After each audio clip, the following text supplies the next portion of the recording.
Mike Smith, of course, a colleague of mine, is the head of business programs at Initiative to Change in the UK. He's part of the organizing team running the annual conference in Switzerland, where some of you might know about. He's been working for Initiative to Change since he was 19, so he lives and breathes the strong values of the organization. He's a freelance journalist and has been head of business programs for IFC UK since 2010. Mike spent 3 years in India in the 1970s, and some of you might know the 70s were a very difficult time for India because of the emergency of Indira Gandhi, and he's lived through those times. He's worked as a production manager of News Weekly magazine Himmat in Mumbai and has visited India many times since. And he's written for the Financial Times, Guardian Weekly, and many other papers. He's the author of 2 previous books, The Story of Ethical Business and Social Enterprise Practice, and he's the author of a booklet called The Sound of Silence, How to Find Inspiration in the Age of Information, which has been translated in several languages. He currently lives in Wimbledon in southwest London. And for those of you who know Mike, I'm sure you would agree that he exemplifies right action. To make a lasting positive change in society, we need to expose wrongdoings as well as celebrate the right doings. And this book, which actually Mike already launched this book called The Great Company, which has Kofi Annan at the cover. This is actually his first official launch here in Sweden, so I recommend you to have a look.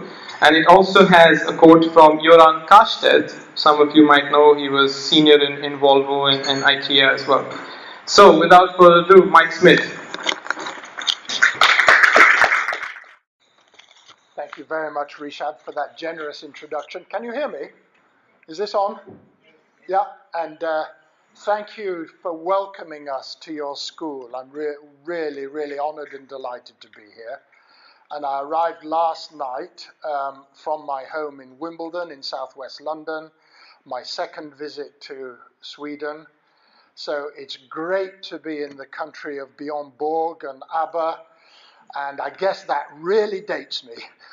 So really, really delighted to be here with you all today. And in a sense, your presence here also honors all the people who I've written about in this book, Great Company. So I really appreciate that. And I'm truly honored to share this platform with Christian Felber, who I first heard speaking at the International Business Conference in Switzerland 2 summers ago. And many thanks again to Rishab for those generous words of introduction. So this book has really been inspired by all the stories told by business leaders, social entrepreneurs, leaders of small and medium-sized enterprises, and academics at the Initiatives of Change Center in the Swiss alpine village of Caux.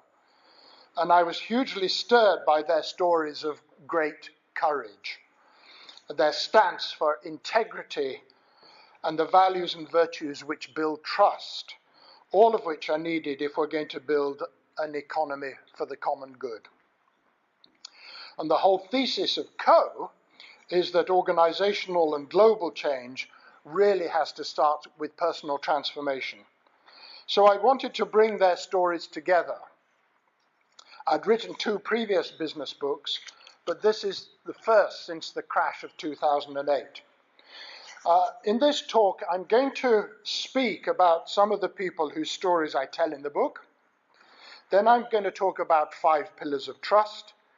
Then a few remarks about what we understand by trust.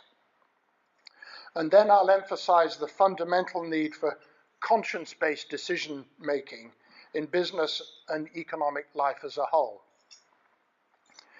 When I started writing the book in September of last year, we'd not had the VW diesel emissions scandal or been aware of the full scale of the apparent corruption at the top of FIFA or in world athletics.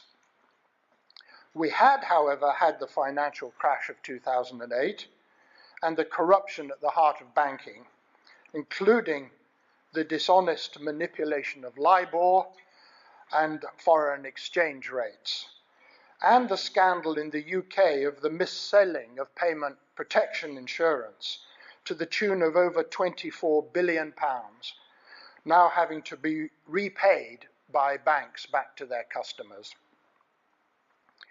We'd also had the British Labour government's rescue of Royal Bank of Scotland and the debacle of the crash of Halifax Bank of Scotland, HBOS, which had to be taken over by Lloyds TSB Bank, now Lloyds Banking Group. And one of the people I write about in my book is Paul Moore, the HBOS whistleblower. He was head of group regulatory risk at HBOS, and he warned the top management about its hubristic sales targets which could not be met ethically. The CEO promptly sacked Paul, and he is still fighting for justice. He has just launched his own book, which he calls Crash Bank Wallop, in London. And tomorrow, in fact, the official independent report into the collapse of HBOS will be published at long last. So all these scandals point to a fundamental need for a renewed sense of the values of integrity in leadership, the tone at the top, and among the rank and file in the corporate and banking worlds, as well as in sports.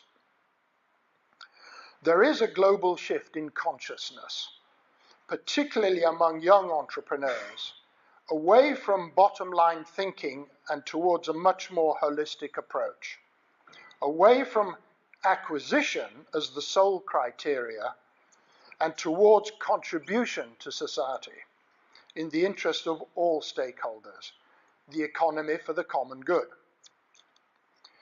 By last year, we'd also had nearly a decade of annual conferences on trust and integrity in the global economy, or TIGE as we call them, at the Initiatives of Change Center in Co, Switzerland, where Rishab, his wife Tatiana, and I have been on the organizing team.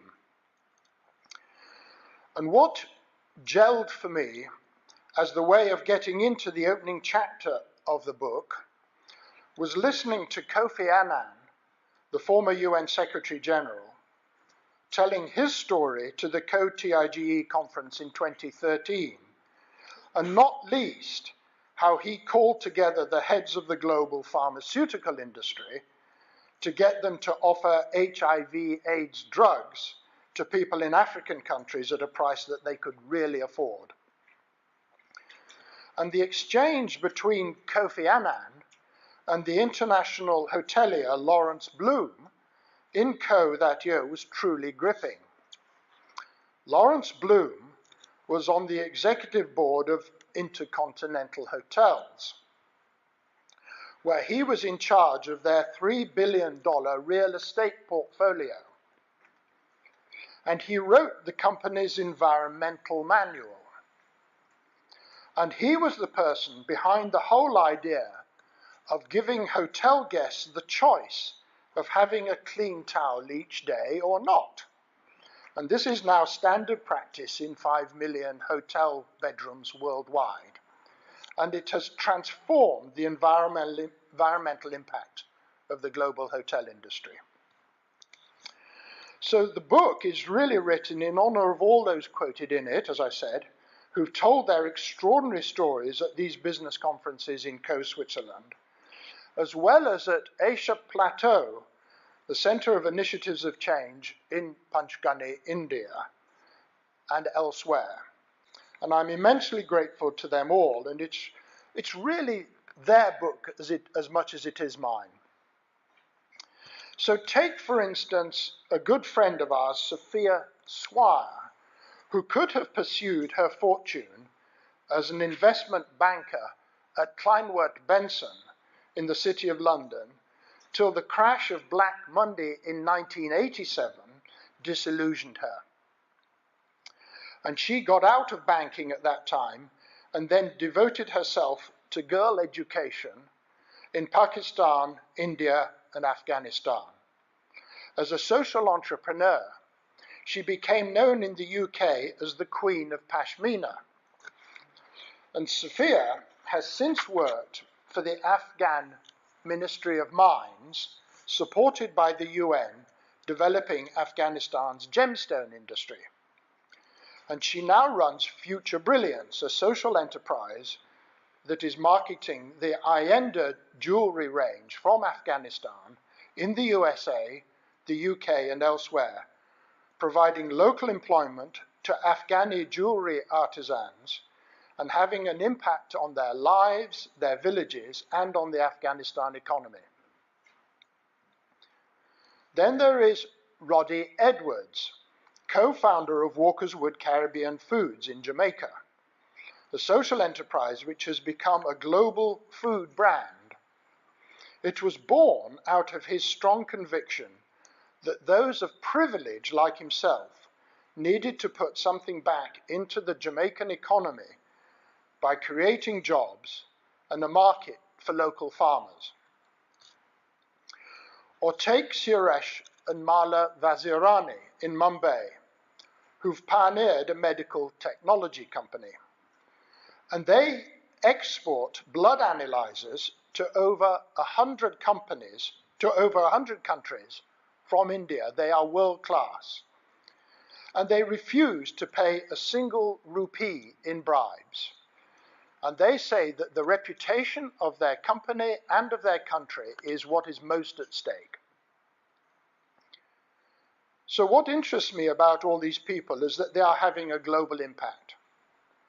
And above all, they have shown enormous courage in their career decisions, reflecting their own steadfastness of character.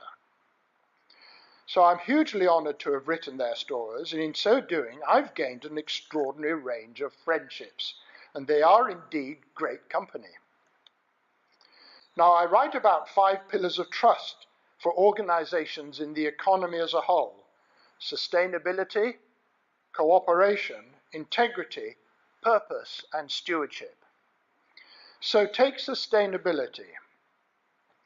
Is your organization sufficiently trusted to be committed to a sustainability agenda, which includes not just its own sustainability as an organization, but the environmental impact and the protection of the planet, particularly in the light of the new Sustainable Development Goals? Sustainability is the #1 business challenge of our times, says the Swedish businessman Goran Karsted in Gothenburg, who was on the board of IKEA and was head of IKEA's North American operations. And then he became the chairman of Natural Steps International. Then cooperation, and not just competitiveness, inside organizations, between departments, instead of sticking inside your silos, and between organizations. Cooperation is reflected in the quality of human relationships within groups and organizations. How well do the employees get on with each other? Are people jockeying for power and control? Do they put each other down? Or do they really appreciate what each person brings to the table? Do they encourage each other? The old phrase is, in honor preferring one another. Cooperation helps your organization to operate at peak performance. A classic example is Ocean Spray Cranberry Juice Company in New England. Competing farmers decided that they would do much better by getting together to share information and form a cooperative. In so doing, they have become a global brand. And then there is integrity, of course. The values of integrity which build trust, running through organizations, and are reflected in individuals' honesty, including the stance against corruption, and being true to one's personal values and virtues. And then purpose, defining a sense of purpose for your organization which has nothing to do with the maximization of profit or shareholder value, but has everything to do with the contribution of the organization to meeting the world's needs for goods, services, jobs, and the common good. And finally, stewardship, a quality and commitment to looking after other people's resources, a notion which the banks so sadly lost in their drive for profit. As the crash of 2008 so dramatically showed, those who are driven solely by acquisition are the wreckers and destroyers, and those who are driven by contribution and stewardship are the builders. So I elaborate on these 5 pillars in one of the chapters of the book. And other chapters address social entrepreneurship, the banking crisis, the stance against corruption, the environmental challenge, and the role of academia. But then there are other aspects of trust, which I think I'll need to develop further in the next edition of my book. What, for instance, do we really understand by trust when we talk about trust and integrity in the global economy? And it seems to me that there are further 6 pillars of trust, the 6 capital C's of trust: contractual, covenant basis of trust, competence, character, conscience, and calling or contribution. So firstly, the contractual basis of trust. This is the signed, written agreements between parties in the sale and purchase of goods, services, property, which everyone is supposed to honor and which are underwritten by the rule of law. It's a basic concept that was severely undermined by the subprime mortgage crisis, when homeowners began to default on their mortgage repayments because they simply couldn't afford them. The contracts were broken. A fundamental dishonesty was built into the system of selling mortgages to people who patently couldn't pay for them. And this in turn destroyed the trust between banks, which led to the credit crunch. In the UK, we also had the so-called liar loans, whereby customers were deliberately encouraged by mortgage lenders to inflate their incomes, no questions asked, in order to qualify for a mortgage. It was fundamentally dishonest, and it was a bubble that was bound to burst.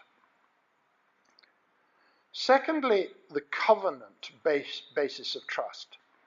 It's an old-fashioned biblical word which basically means the promises we make to each other and keep over the long term, and are agreed often simply by a handshake.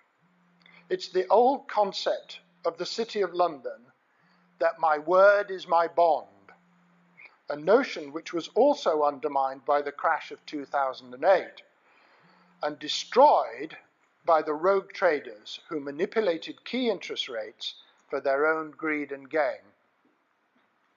And it put self-interest before mutual interest and was unconscionable. Then there is the competence basis of trust. Do I trust the competence of the person whose skill I pay for?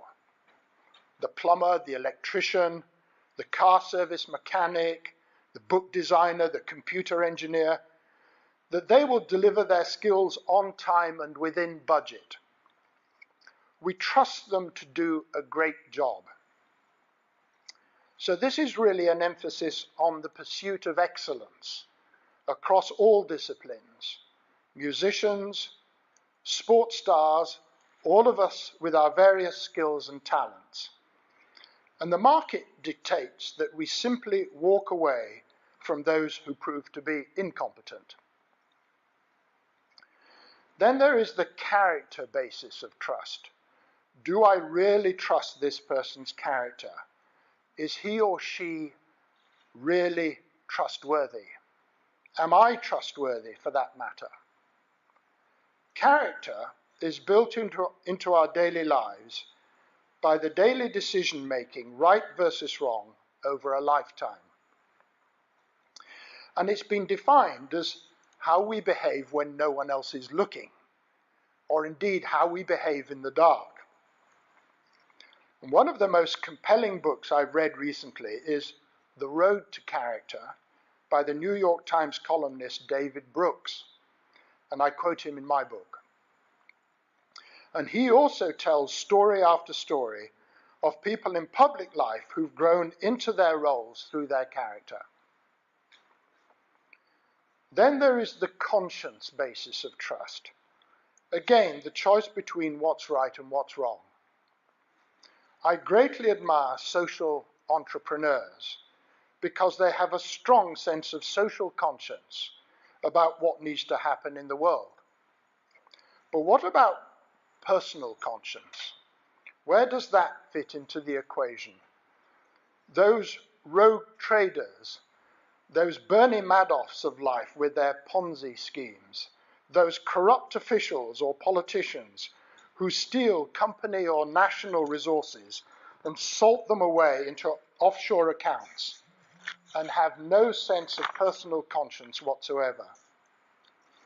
Now, we all know the old saying that if it's legal and it's profitable, it must be okay, which of course is sheer nonsense. So if there's one message that I particularly want to emphasize in this book above all else, it is that the world of business and the economy needs conscience-based decision-making at its heart. It was George W. Bush, no less, who told Wall Street in 2002, after the collapse of Enron, and I quote, "In the end, there is no capitalism without conscience, no wealth without character," close quote. And if we lose our sense of conscience, we lose our humanity. And we lose our soul. And that, more than anything else, is what happened in the crash of 2008, which could so easily happen again because we've simply not drilled down deep enough into the depths of our souls about what went so drastically wrong. And about conscience, we have it on good authority from Adam Smith, the founding father of modern capitalism, or the mercantile economy of his day. He made only one passing reference to the invisible hand of the market in his book, The Wealth of Nations. Yet in his earlier book, The Theory of Moral Sentiments, which he wrote when he was professor of moral philosophy at Glasgow University, he referred no less than 66 times to the impartial spectator, which acts like a demigod within the breast. In other words, our conscience. And that was at the very core of Adam Smith's moral philosophy. And that is what subsequent generations so sadly overlooked. Yet far from the ends justifying the means actually determine the ends, as the banking crisis so painfully showed. The way we do things is as important as what we do. We need to rediscover Adam Smith's moral philosophy and be true to our conscience, true to our consciousness about what needs to happen in the world, and follow our dreams for what we want to achieve in the world. So finally, there is calling. What we are really called to achieve in the world. What is our contribution? The contribution of our organizations. So I salute all those whose stories I've told in the book who have been true to their conscience, true to their dreams and their sense of purpose, with great courage and often with great personal sacrifice. They are the builders of tomorrow for future generations. They are building great companies, and what is more, it turns out that they are also indeed great company. Thank you very much.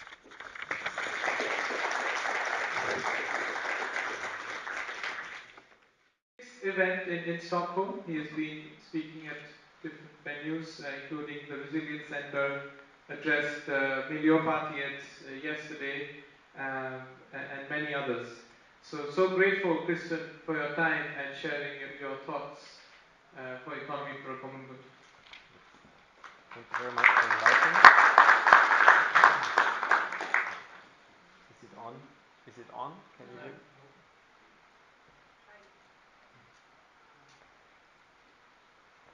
No, it's coming a green light. Well, thank you so much for inviting Richard and the Initiatives of Change. It's already the second time that we coincide. You already mentioned it, first time at Co in Switzerland, and this time within my first trip in my life, actually, to Sweden. I'm very proud that I am invited to talk about my calling. My calling is a possible alternative economic model, which many people and citizens are longing for all over the world. And the instance that was calling me, actually, for those who know, was the invisible hand of Adam Smith. She gave me a call and asked me for bringing her into reality. You will understand in 10 minutes what this means. Well, the need for an alternative economic system is growing in the whole world. This is one survey by Accenture with 40,000 consumers in 20 countries. And in all countries you see a huge majority of the people that have the opinion that the present economic system is not anymore at the service of the planet and of the society as a whole. In my country, in Austria and in Germany, there's a more precise survey among the population and an even more surprising result. Almost 90% of the German and Austrian population desire a new economic order in these literal terms. The most surprising aspect of this is that you will never have read it in German mainstream and leading newspapers, because they do not pick up these needs of the population. They talk about different issues and not about the majoritarian needs of the population.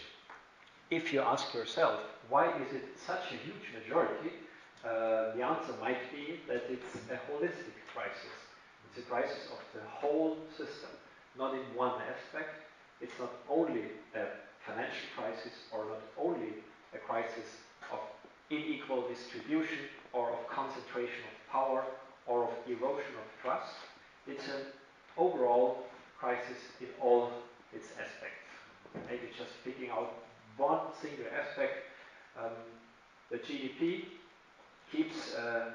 continues to be the first reference of economists and also politicians.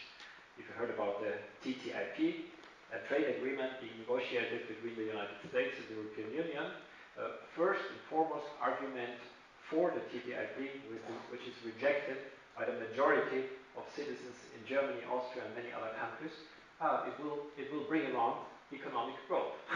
And if we have economic growth, we resolve all our other problems. And if the GDP grows only 1% per year, then many economists and politicians already get depressed. But if the GDP kept growing by 1% per year over the next 1,000 years, then in 1,000 years, the GDP would be 21,000 times higher than it is today.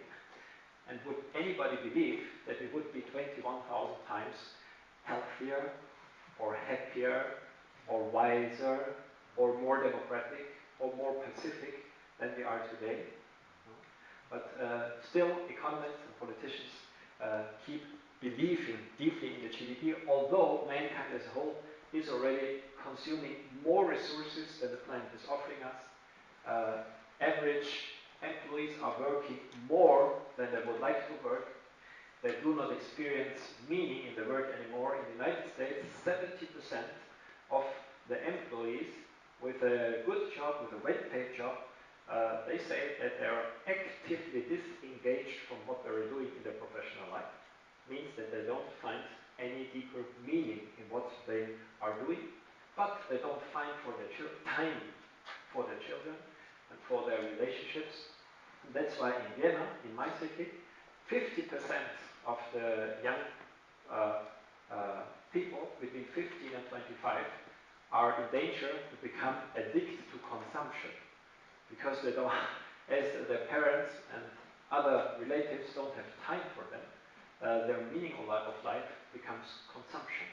And they consume so much that they're getting addicted to consumption instead of becoming free and happy human beings. So it's sick. It's a pathological system in all its aspects, and that's why, and people are recognizing that. And that's why people are asking for alternatives. Are there alternatives? There are plenty of alternatives. Although Margaret Thatcher, I don't know if you remember her, you for sure will remember, in the early 80s, she said there is no alternative. There is no alternative. Tina, she was renamed in Margaret Tina Thatcher, and in a true, the answer of civil society movements was, in a democracy, there are always alternatives, in the very plural. If you affirm that there are no alternatives, then this disqualifies you from a democratic discussion. Because in a true democracy, there are plenty of alternatives, as delicious as Spanish tapas. And the economy for the common good is just one of them. Maybe it's the youngest alternative. It only appeared 5 years ago, starting from Austria, and since then it has spread to more than 40 countries in the world. Why is it growing so rapidly? Well, we don't know, but one possible explanation is that it is not only a theoretical and scientific model that is complete and coherent, and that is based on the very same values that are already broadly shared by the people, but that are not enhanced and promoted in the economy. But it's not only that coherent, value-based model, it's also a very alive movement. Thousands of citizens and companies and municipalities and universities have joined and are contributing to the co-creation of the economy for the common good. And thirdly, we have developed a participatory pathway to implement it. As one of my key lessons over the last 25 years, since when I'm politically engaged, not in a political party, but in the civil society movements, is that it's not sufficient to have a beautiful idea, an attractive alternative that is even supported by the majority of the citizens if governments and parliaments are not ready to implement it. But we start with the model. The approach of the economy for the common good is a holistic approach. The economy is embedded in all its broader contexts. Human society with its values and democratic rules and ecological boundaries of the planet. I am not an economist, and maybe that's why I can take this holistic position and vision. Actually, I wanted to study universal sciences at the university, but curiously, universities in Austria and Germany don't offer universal sciences. That is strange enough, because then why do they call themselves universities? I asked and I knocked at their doors, and the answer was, after a moment of confusion, there is some kind of universitas. And universitas is the union of the professors and the students in this kind of community.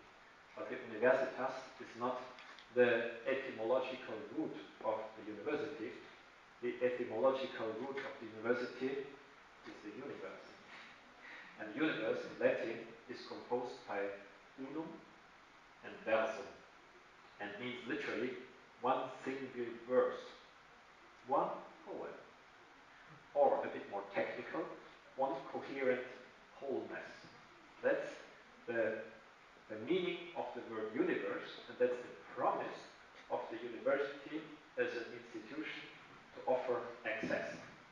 As universities today do not offer access to the whole, but only to fragments of the whole, clearly separated one from the other, I propose to rename them in multiversities or polyversities, or even etymologically in perversities, because etymos in Greek is the truth, logos of the concept, and pervertere just means to put upside down or to put from one's feet on his or her head.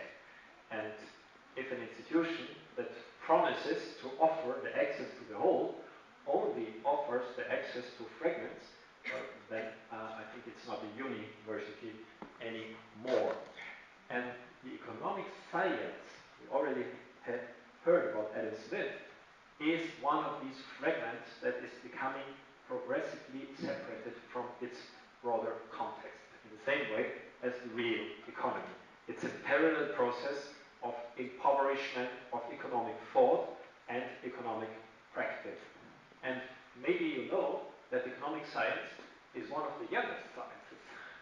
The famous Adam Smith, by his formation, could not even be an economist, because in his times, in the middle of the 18th century, the economic science did not exist. And his first book was about feelings and values.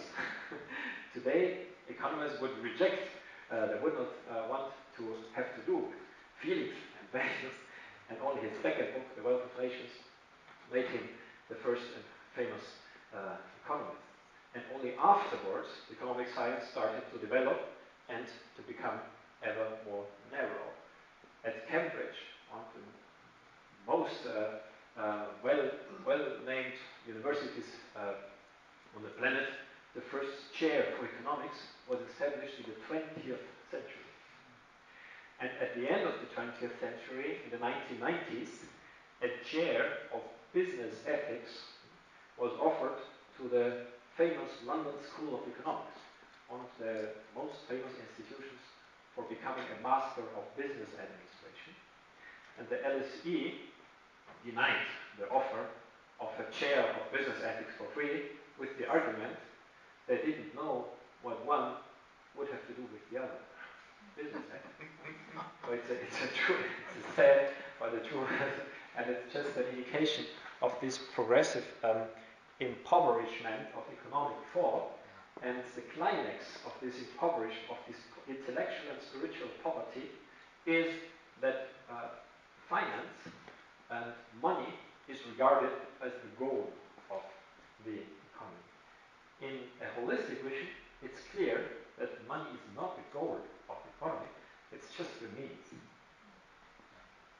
The goal could be the common good.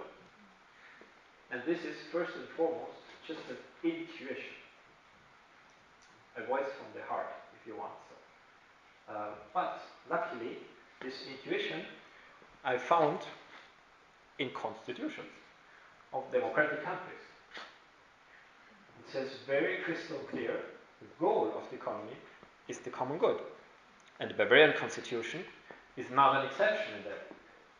It's the rule without exception. All constitutions of democratic countries that tell us something about the goal of the economy say that it's the common good. Property obliges. What is a property? A company is a property. A private company, a public company, a mixed, a cooperative company is a property. And all properties shall serve the common good, because it's the highest goal of the economy. And this does not mean that capital is a bad thing, or money. It's just not the goal. It's the means. And we can find it as clear as that in constitutions. And another good message is that this has already been said by the ancient Greeks. Because you might think that this is a new thing or an insight after the World Wars or the Great Depression. But no, it always had been like this. It was always clear which is the goal and which is only the means. Aristotle, this is Aristotle, he even distinguished two types of economy. Oikonomia is a way to practice economy where money is only a means. But the goal is a good life. The same as in the indigenous cultures of Latin America. El buen vivir is the goal of living together and making the economy. But if this relationship of goal and means turned upside down, if money became the goal of my business, of my economic activity, then Aristotle deemed this as anti-natural, as insane, and he called it crematistike. And crematistike is a perfect synonym for capitalism. Capitalism, as the ism already tells us, be aware of all isms, is a way to run the economy where the increase of capital is the goal, and everything else is a possible side effect or just an instrument to achieve the goal. Oikonomia, on the contrary, is the synonym of economy for the common good, because the common good is the goal, and money is just the means. If you turn this from its feet on its head, then you have an economy like this. This is the present type of economy we practice, and the proposal of the economy for the common good is to put the economy back on its feet. Is this just a play? Is it irrelevant? Or is it relevant? I think it's really, really relevant when we look at the way we measure success in the economy. Today we measure success, let's try to figure it out together. How do we measure success at the level of the national economy? With which parameter? GDP, exactly. National economy. At the level of a company, which is the parameter with which we measure the success of a company? Profit. Spiritual profit?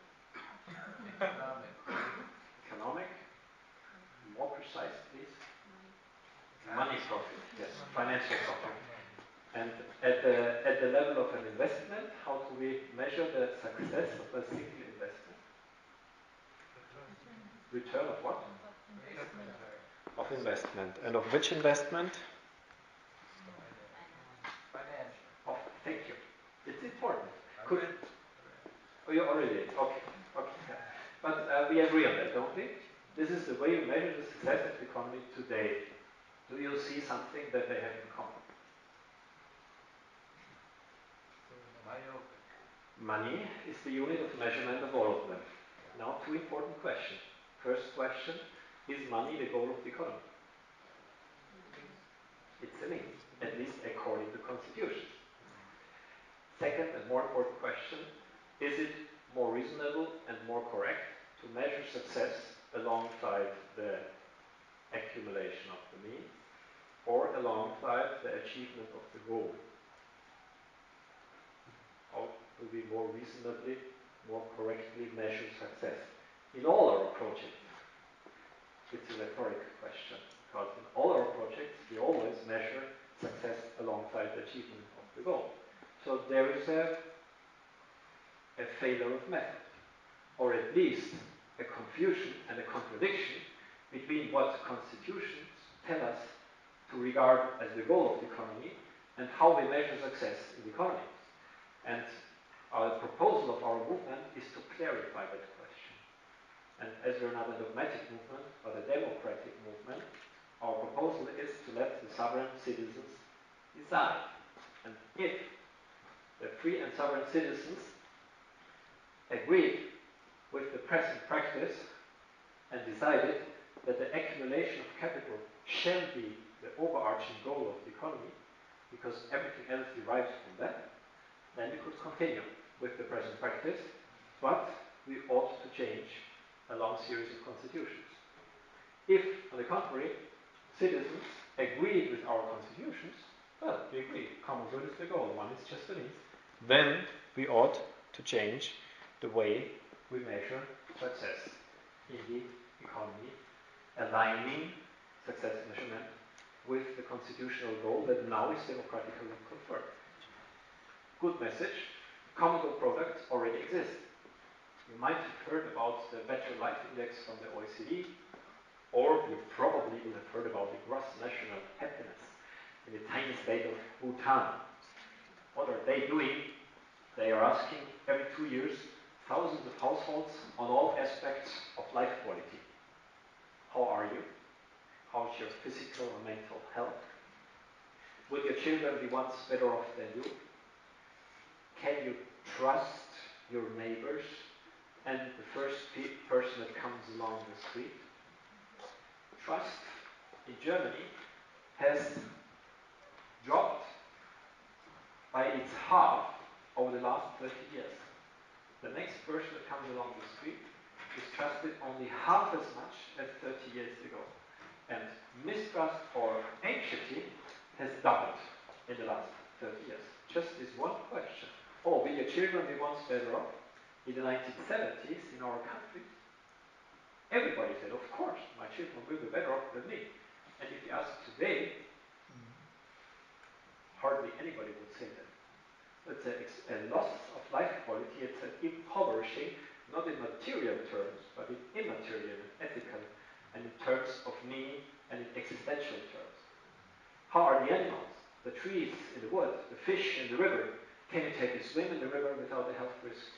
Can you drink the water of the next river without a health risk? That's about life quality. The common good product measures what really counts, what really matters, and if it grows, we know for sure that we will be better off.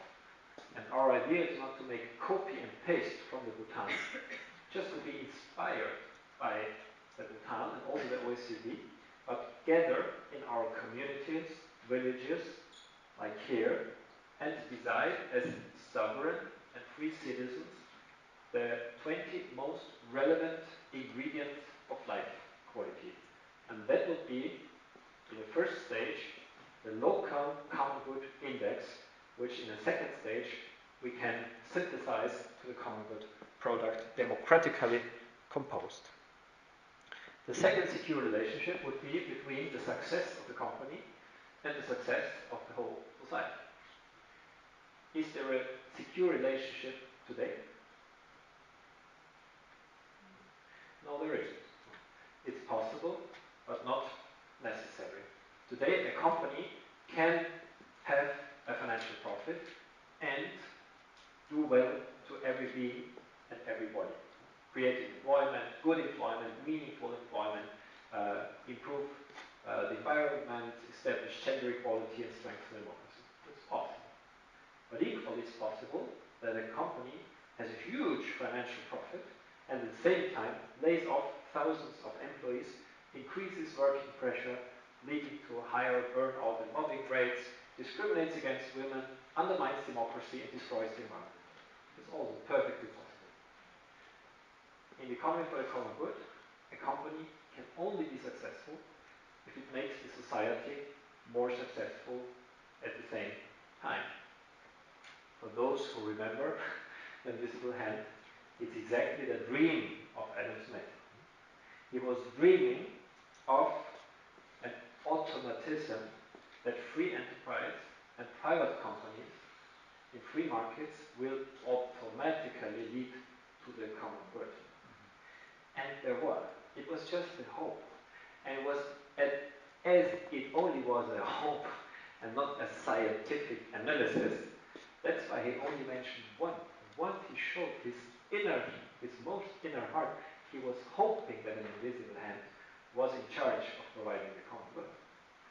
But today we know that the invisible hand, an automatic mechanism, does not exist. And the proposal of the economy for the common good is to put in charge a visible hand, a reliable mechanism, which is the common good balance sheet, which every company would have to apply. Common good balance sheet, you can read it like this: the horizontal orange line, there you see values. And these values you're probably very familiar with. You are, because we did not invent them, we just looked them up in constitutions of democratic countries. They're the most frequent constitutional values of democracy. And our only innovation is to propose that we take them seriously and reward companies that live them more consequently than others towards all their stakeholders. And in the intersections, we developed 17 common good indicators from the meaning of a product or a service till the democratic participation of a society. In the first stage, this balance sheet will make the ethical achievement of a company visible and distinguishable, and in the future, every product and service will tell us who made it, under which working conditions, with which ecological impact and footprint, if the company is a solidary one or a cannibalistic one, if it finances political parties or private pressure groups, or even orders a scientific study that proves the harmlessness of the toxics that the product contains. Are these relevant information? Are they transparent today? No. So the economy for the common good and its balance sheet would make markets more transparent in the first stage, and thus more efficient, because the market theory says that only if all information is available for everybody, only then we can take rational choices and markets become efficient. It's just for economists. But the major problem would still exist. The major problem is that the ethical products, the green products, will still be more expensive than the less ethical products, and not affordable for a big proportion of the population. And the less ethical products this way have a clear competitive advantage. And this, in all modesty, is an unethical market economy. In an ethical market economy, it would be the other way around. The ethical products and services would be cheaper to consumers than the less ethical ones. Can we do it? Of course. If we design markets more intelligently than we do today. We could link the result of the common good balance sheet, the ethical achievement, to a differentiated legal treatment of the companies, from taxes or tariffs, loan conditions, public procurement, and other incentive mechanisms that already exist. We don't have to invent them anymore. One example, 1,000 common good points, lowest tax rate, 0 common good points, highest tax rate. In international trade, the fairest companies enjoy the freest trade and market access, and the unfairest companies enjoy the unfreest trade and meet the highest hindrances when they want to access markets. The public procurers will first ask for the common good balance sheet and then take a look at the price. And the banks of the future, we are creating the bank for the common good, will first make an ethical credit worthiness assessment, and only if the company that applies for a loan passes the ethical exam, then it will make a financial credit worthiness assessment, which, by the way, is mandatory by law today. All banks are obliged to make a financial credit worthiness assessment for every loan that is applied. And this is quite surprising, because we regard, again, the means of the economy more important than the goals and the values.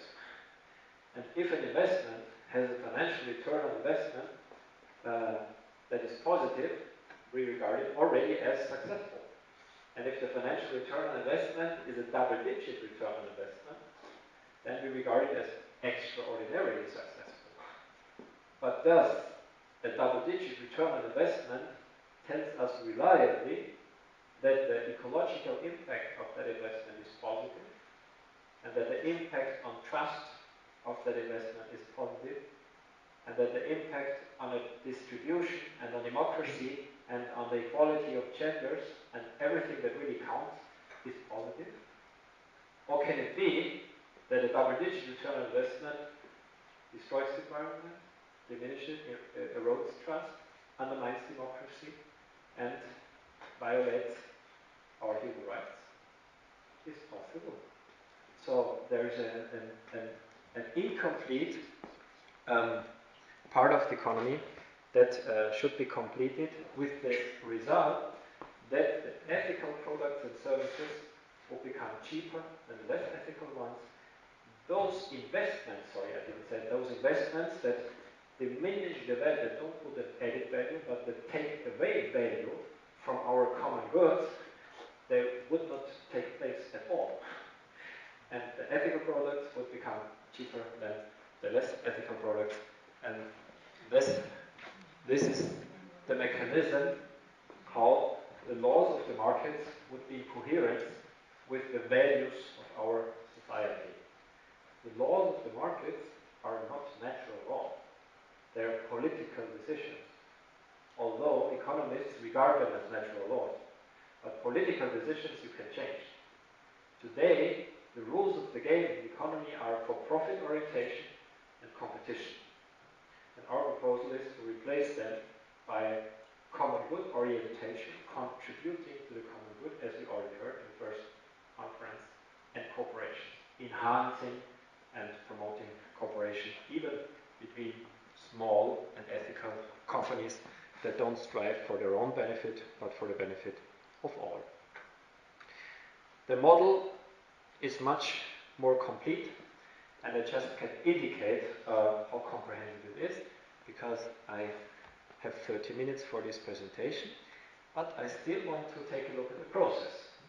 I already mentioned that we have learned that governments and parliaments at this stage of the development of democracies are not ready for systemic change and not ready to implement alternatives, although they're supported by majorities of citizens. That's why our proposal is to let the sovereign citizens decide the fundamental questions of the economy. Just implementing the principle of sovereignty literally. I studied political science, amongst others, and I asked myself, did I understand what the principle of sovereignty really means? I had no memory of that. And I looked it up in the dictionary, and the dictionary said, sovereignty comes from the Latin word superanus, and means literally to stand above all. Clear, in a monarchy, the sovereign instance, the king or the queen, stands above all. In a democracy, we know that actually the people stand above all. But did you ever feel that in every cell of your body? If you ever felt that in every cell of your body that we are above all, then we would recognize together that we stand above the constitution, above the parliament, above the government, and above every single law, and can change any of them at any time if we want to do so.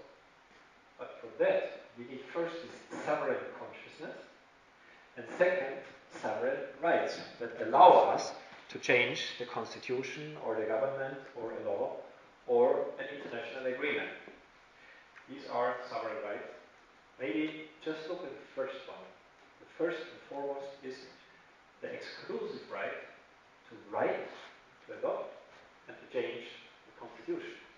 Why is that so clear? Because the constitution is the highest document in democracy, and who, if not the highest instance, shall have the right to write and to change it? And second, the constitution regulates the power of our representatives in parliaments and governments. And if parliaments and governments wrote the write the constitution, they do it, then they give all the power to themselves and no power to the people. That's why it's so important that the constitutions are written by the people. And second, if the people write the constitutions, they can give the guidelines for the economic order, or for the monetary system, or for the environmental policy, that then have to be fulfilled and executed by parliaments and governments, which would remain the legislative power. But people would never allow banks to become too big to fail, never allow free movement of capital in tax havens, would never allow unlimited inequality or patents on living organisms, just to name a few. Why I'm so sure about that? Because I figured it out in a game that I've played with 50,000 people in 25 countries. And I've played the game with a question which is, for many persons, the most burning question. The over-concentration of wealth and power, and thus ever-growing inequality, not only in wealth and income, but also in rights and opportunities. So the game that I brought is that you are the sovereign assembly of Kista, yeah, and you can change the constitution. It's a game, just to get to know it. And the question that we decide on in the next couple of minutes is the limitation of inequality. And we guess that we already decided yesterday a legal minimum wage of, let's say, £15,000 per times the legal minimum wage as a maximum. And first, I collect your proposals. Maybe just listen to your heart and speak loudly out what your heart tells you. The maximum difference between the highest and the lowest income in Sweden and the whole European Union, depending on each legal minimum wage. I'm not sure I understand that. Yes. I'm not sure I understand. What's the question? What you're after. Okay. What your explanation. I'm what after. You want us to. Yeah. I explain again. Yeah. We have a legal minimum wage of £15,000 for the regular working time, and now we can decide a top income. Nobody can earn more than the top income in Sweden. And I ask you to propose how many times, as a maximum, the top income shall be in relation to the legal minimum wage. If you say, for instance, 10 times, then the legal top income would be £150,000 per month for the legal maximum income. Yes. Then I'd like to suggest that your minimum wage is far too little, because if the larger wages were to become smaller, then there would be more money to make. Yes. Now what we are entering is a debate that will take place in the real assembly. In the real assembly, we have a whole year, and the first thing what we do is we decide on the questions. And if the question is not good enough, then we change the question.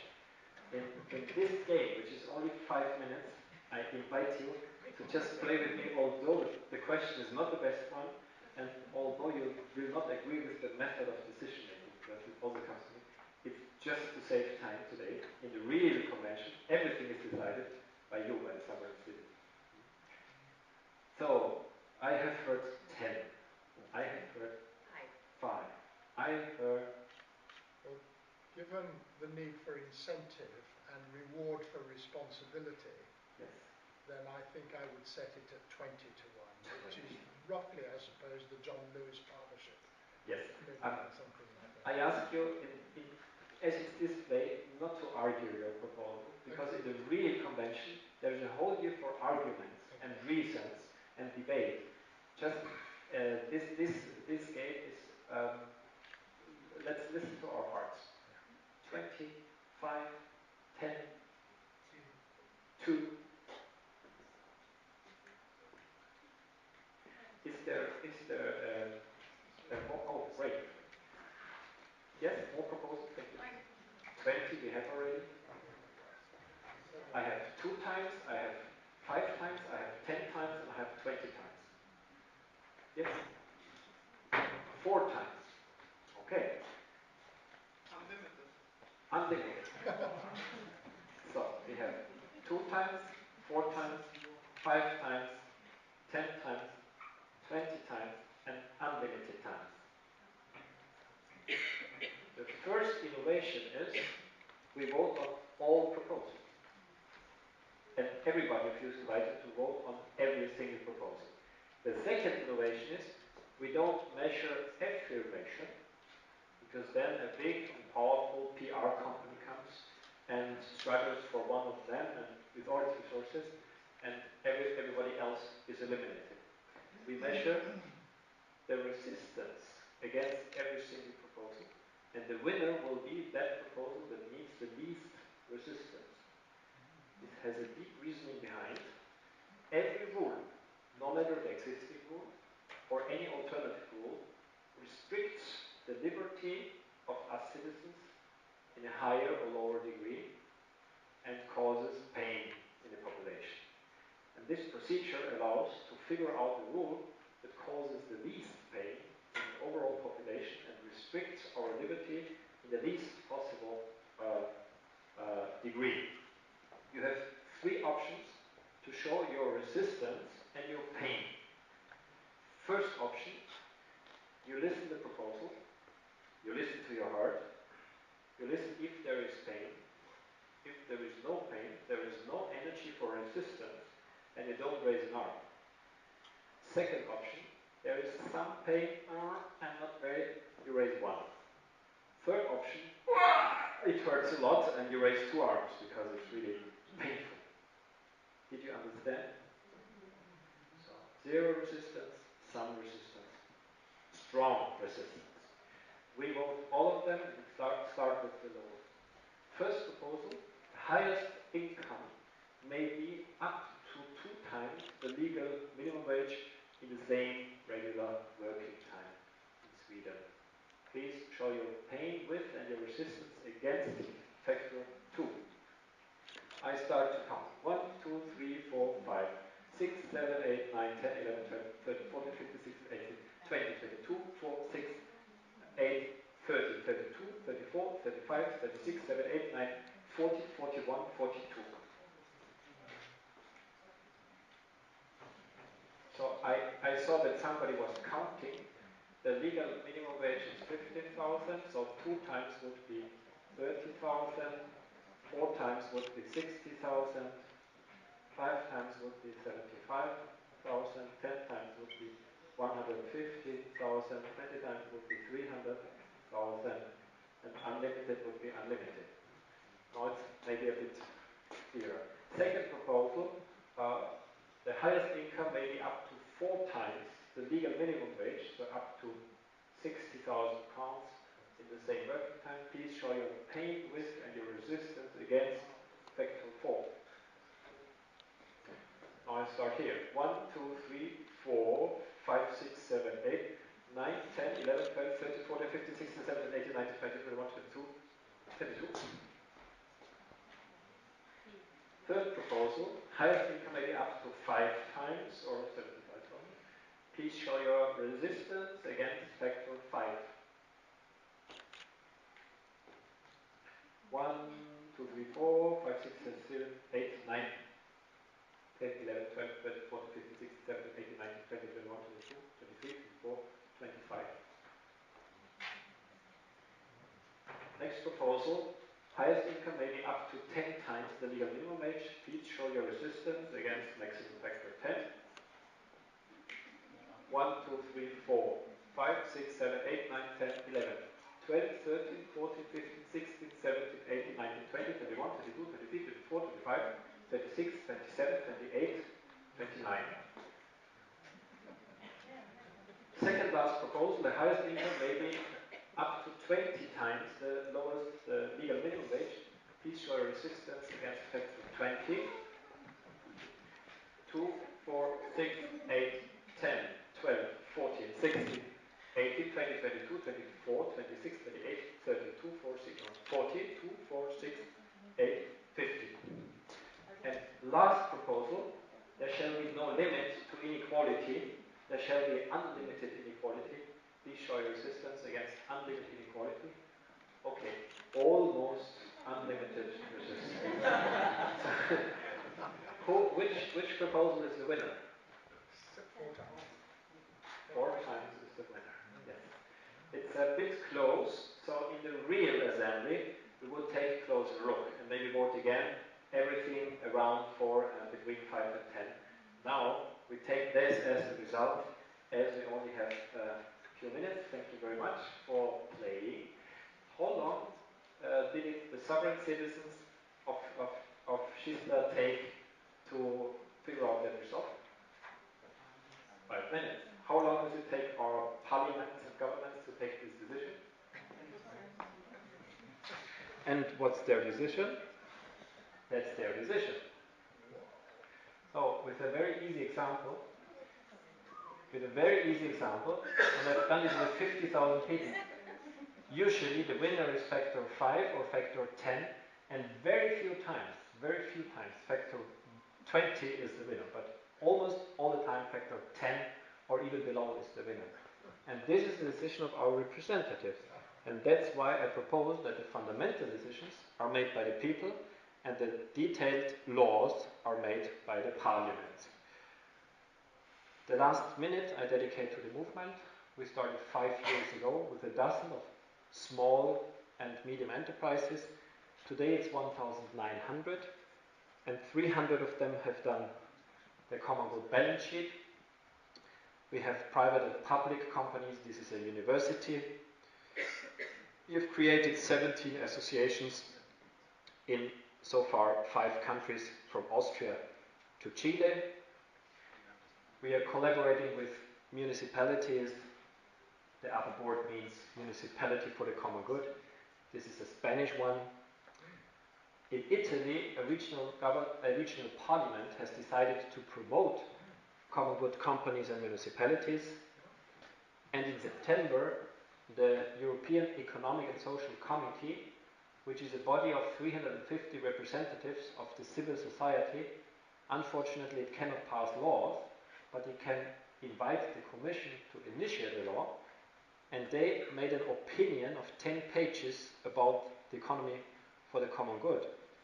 And the result of the voting was that 86% of this body in Brussels voted in favor of the economy for the common good and its inclusion in the European law and law of member states.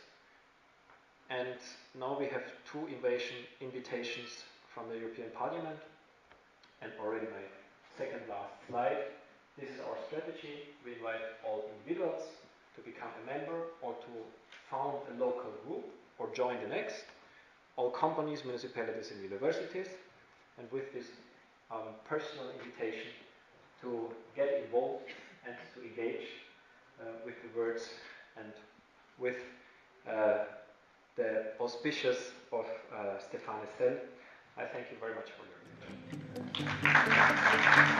attention.